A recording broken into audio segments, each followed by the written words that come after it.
Bonjour, je m'appelle Camille et je suis en charge de la RSE pour le groupe Onet.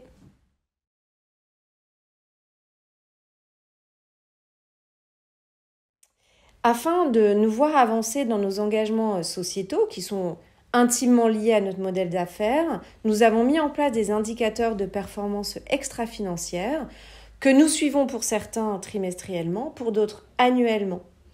Nous pouvons citer par exemple la part de la production de crédit à impact positif, la part des produits assurés abîmés mis en réparation, le taux ou encore le taux d'acceptation de crédit personnel qui a été accepté grâce à l'open banking. On sait que ça réduit en fait certaines difficultés par la suite, ou encore la part de la masse salariale dédiée à la formation. Bien entendu, dans toute politique extra-financière, on suit de très près le taux de satisfaction de nos clients, de nos partenaires et de nos collaborateurs.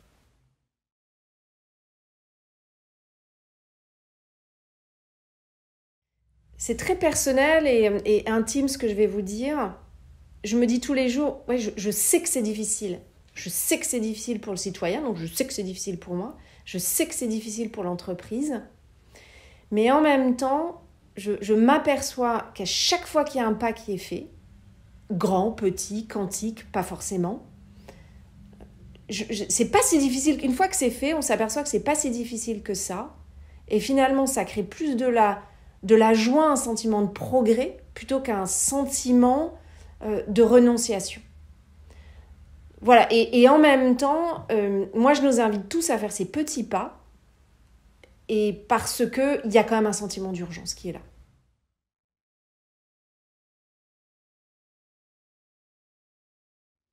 Aujourd'hui, il est indispensable de regarder la performance de l'entreprise autrement, ou de façon plus complète.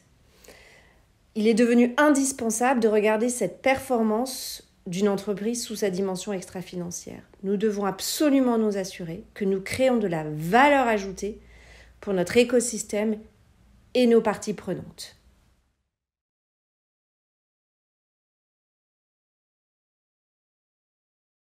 Onet est au cœur de la consommation.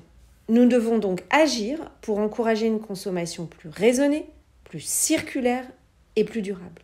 Et aussi, bien entendu, pour une meilleure connaissance de la gestion budgétaire pour un mieux vivre demain.